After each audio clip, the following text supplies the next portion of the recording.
নমস্কার বন্ধুরা, আমি প্রিয়াঙ্কা। নতুন একটি দিনের শুরুতে নতুন একটি ভ্লগে সকলকে জানাই অনেক অনেক ভালোবাসা। যে যেখান থেকেই আমার এই ভিডিওটি দেখছো, সকলের যেন আজকের দিনটি খুব ভালো কাটে প্রভুর কৃপায়। আজকে বৃহস্পতিবার, আর বৃহস্পতিবার মানেই সময় একদম কমে যায়। কখন যে কোন কাজটা করব সেটাই নিজে বুঝে উঠতে পারি না। তবে আজকে বৃহস্পতিবার জেনেও কিন্তু আমি একটা বড়সড় কাজ করতে নেমে পড়েছি। সেটা হচ্ছে এই ঘরটাকে গোছাবো বলে। আজকে মহারানী অনেকটা সকালবেলা বেরিয়ে গেছে, সেই জন্য আমি ভাবলাম এই সুযোগটা কিছুতেই হাতছাড়া করা যাবে না। আমিও লেগে পড়েছি। প্রথমেই শ্রেয়ার বাবাকে একটু চাটা করে দিলাম, কারণ চাটা দিয়ে দিলে আমি একদম নিশ্চিন্ত হয়ে কাজটা করতে পারবো। সকালবেলায় প্রথমেই যেটা করেছি, জানালাগুলো খুলে দিয়েছি, সূর্যের আলো ঢুকছে ঘরের মধ্যে। তারপরে একদম বিছানাটা টান টান করে পরিষ্কার করে দিয়েছি। তারপরেই যেটা করতে লেগেছি সেটা হচ্ছে জামা কাপড় অভিযান। এই জামা কাপড়েই না ঘরদোর অর্ধেক নোংরা হয়ে থাকে। মহারানী এবেলা ওবেলা করে জামা কাপড় প্রত্যেক দিনই পরে, কিন্তু গোছাবার বেলায় তার হাজারটা অজুহাত আমার সামনে। আমি তো অজুহাত শুনতে শুনতে ক্লান্ত, আর ও বলতে বলতে ক্লান্ত। তারপর একটা সময় ভাবি যে বয়সটা তো একটা ব্যাপার, এই বয়সে হয়তো প্রত্যেকেই এরকম করে, আমরাও করেছি। যখন সময় আসবে তখন দেখা যাবে ও আমার থেকে অনেক বেশি ঘর গোছাচ্ছে, তখন হয়তো আমাকেই বলবে, মা এটা ঠিক হচ্ছে না, ওটা ঠিক হচ্ছে না। তাই এত কিছু ভেবে আজকে দেখলাম না, সুযোগ আছে, লেগে পড়ি। আর আমাদের বাড়িতে যত কটা আলমারিই থাকুক, তাও মনে হয় জামা কাপড় রাখার জন্য কিছু একটা কম পড়ে যাচ্ছে। শেষে সেই বসার চেয়ার একটা জুড়ে যায় এই জামা কাপড়ে। শুধু আমার বাড়ি বলে নয়, আমি মোটামুটি সব বাড়িতেই লক্ষ্য করেছি চেয়ারের রাখার ব্যাপারটা সব বাড়িতেই কম বেশি দেখা যায়। এবার এই যে জামা কাপড়গুলো বাইরে থাকে, বাইরে থাকলে সেই জামা কাপড়ের ওপর তো একটা নোংরা পড়ে। যেরকম আমরা ফার্নিচারগুলো ডাস্টিং করি, কিন্তু জামা কাপড় তো আর ডাস্টিং করা যায় না। কিন্তু জামা কাপড় যখন ভাঁজ করতে আরম্ভ করি, তখন দেখি অন্য দিনের তুলনায় নোংরা কিন্তু ঝাড় দেওয়ার সময় বেশি বেড়ে গেছে। আর এর মধ্যে মাঝে যেটা হলো, আমার সাথে বর্মশায়ের একটু ঝগড়াও হয়ে গেছিলো। ও গেছিলো পাড়ার দোকানেই ফুল কিনতে গিয়ে আমাকে ফোন করেছিল, বেলির মালা নেবে না গাঁদা রজনীর মালা নেবে। ফোনটা আমি শুনতে পাইনি, ফোনটা সাইলেন্ট ছিল। ঝগড়ার কারণ হচ্ছে এই ফোন সাইলেন্ট। এবার আমাকে বলতে আরম্ভ করলো, ও আস্তে আস্তে বলে, আমি একটুখানি গলা আর কি একদম সপ্তমে থাকে। আমিও বলতে আরম্ভ করলাম। শেষমেশ দেখলাম এত কিছু বলে আর লাভ নেই। বাইরে আবহাওয়া প্রচণ্ড গরম, তার মধ্যে সকাল সকাল যদি মাথা গরম করে ফেলি, আমি যে কাজগুলো নিয়ে বসেছি সেই কাজগুলো আর হবে না। সেই জন্য একটু চুপচাপ হয়ে একদম যে উত্তেজিত হয়ে গেছিলাম, সেই উত্তেজনাটা কাজে লাগিয়ে দিলাম ঘর পরিষ্কারের জন্য। মনের আনন্দে ঘর ঝাড় দিচ্ছি, আর রাগগুলো মনে হয় ঝাঁটার ওপরই ফেলছি। আমি ঘর মুছি কিন্তু এই নেতা আর বালতি নিয়ে। আমি লাঠি দিয়ে ঘর মুছতে আমি ঠিক পারি না। আমার যেন মনে হয় লাঠি দিয়ে ঘর মুছে ঘরটা ঠিক পরিষ্কার হয় না। এটা কিন্তু আমার একান্ত নিজের মতামত। তাহলে কি লাঠি দিয়ে এত মানুষ ঘর মুছছে, তাদের ঘর পরিষ্কার হয় না? নিশ্চয়ই হয়। কি জানি আমার মধ্যে এটা একটু খুঁতখুঁতে লাগে। মনে হয় নেতা দিয়ে যদি ঘর মোছা যায় না, বেশ চেপে চেপে মোছা যায়। আর ঘর মুছতে গিয়ে যেটা বেশি পাই, আরও কেন আমার হয় না, সেটা হচ্ছে চুল। আমার মাথার চুল আর শ্রেয়ার মাথার চুল, এই চুলেতেই মোটামুটি নেতা ভরে যায়। সেগুলোকে কাচাতে কাচাতেই আমার একটা দিন কেটে যায়। এবার চলে এসেছি ছাদে, স্নান হয়ে গেছে। ছাদে এসেই কিন্তু ঘুরে ফিরে একটুখানি চোখটাকে ফুলের দিকে তাকিয়ে থাকি। এত সবুজ, পুরো ছাদটাই তো ওদের একদম সবুজে ঘেরা। তার উপরে নানান রঙের ফুল, এই ফুলগুলো দেখতেও ভালো লাগে। আজকে বৃহস্পতিবার বলে আমাদের ফুল কিনতে হয়েছে মালার জন্য, কিন্তু অন্য দিন তো আমরা ফুল কিনি না, কারণ এই গাছ থেকে যা ফুল পাই সেই ফুলেই আমার সিংহাসন একদম ভরে যায়। ভাবো একবার কত ফুল ফোটে। রীতাদি নিজের ঠাকুরের জন্য রাখে, সে যখন রাখে তার জন্যও তো নিশ্চয়ই একটা পর্যাপ্ত পরিমাণে ফুল রাখে। তারপরেও আমার সিংহাসন একদম ভরে যায়, প্রচুর ফুল ফোটে, প্রচুর। আর এই লিলি ফুলগুলো দেখো, এই রোদ্দুর পড়েছে বলে এরকম জ্বলে গেছে, আর ঝুড়ির মধ্যে এই ফুলগুলো পেয়েছি। ঘরে এসেছি, আর আজকে না পুরো ঠাকুর ঘরটা বেলি ফুলের গন্ধে ম ম করছে। আজকে বেলি ফুলের মালা একটা বড় এনেছে আর দুটো ছোট এনেছে। বড় মালাটাকে আমি কেটে একটা গপুকে দিয়েছি, আর একটা আমি রামকৃষ্ণদেবকে দিয়েছি, আর রজনীর মালাটা প্রভুকে দিয়েছি। আর প্রভুকে শৃঙ্গার করাই, কিন্তু ওনাকে না এক এক দিন এক এক রকম লাগে, আর কি যে সুন্দর লাগে। একে তো ফুলের গন্ধ, তার মধ্যে ধূপের গন্ধ, তার মধ্যে কর্পূর দিয়ে আরতি করেছি তার গন্ধ, সব মিলিয়ে পরিবেশটাই একটা অন্যরকম হয়ে যায়। আর আমাদের এই ঘরটা তো ম্যাকডির গান বাজনার ঘর, ও এই ঘরে ক্লাস করায়, আর এটা স্টুডিও, আবার এখানে রেকর্ডও হয়।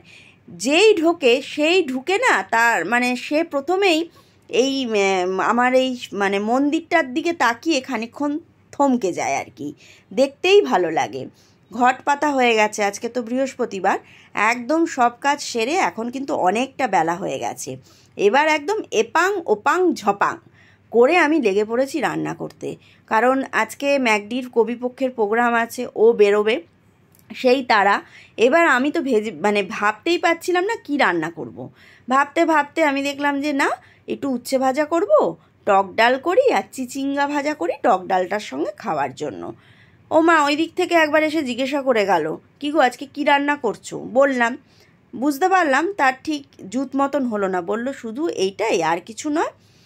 আমি বললাম যে তাহলে ডিম ভেজে দেবো?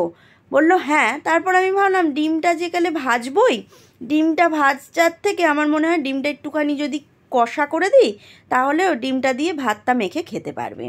ওইদিকে রান্না চলছে, আর আমি কিন্তু এইদিকে বাসনকোসনগুলো গোছাতে থাকছি, কারণ আজকে সকালবেলা উঠে বাসনকোসন গোছানোও হয়নি।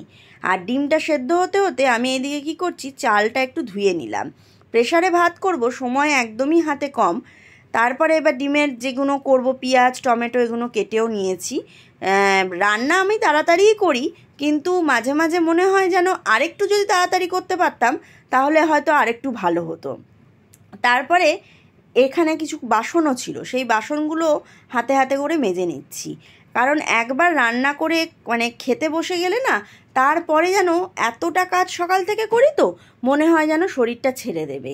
ডিমটাকে একটু জলের মধ্যে ভিজিয়ে রাখলাম, ঠান্ডা জলে, চালে ছাড়াতে সুবিধা হয়। আর ডিমের তো আমার একটা অভিশাপ আছে জানো তো, একটা ডিম একটু খুদ বেরোবেই, নয় সেটা ভালো করে কাটা হয়নি মানে খোসাতে একটু বেরিয়ে গেছে।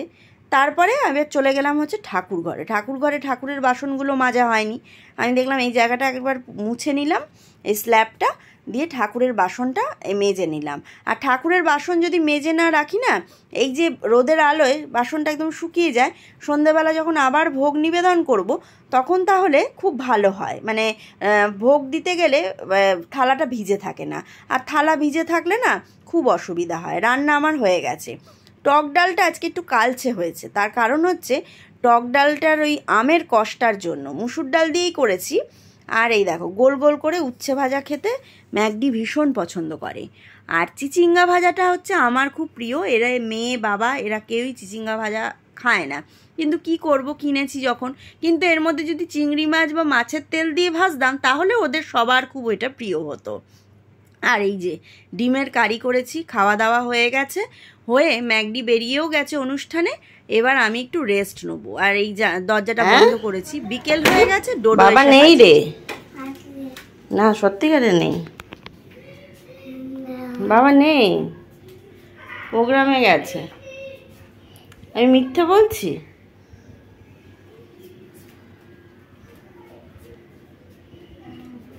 আচ্ছা ওই কোণে বাবা কখনো থাকে? ওই দরজার ওইটুকুনি কোণে বাবা ঢুকে যেতে পারবে?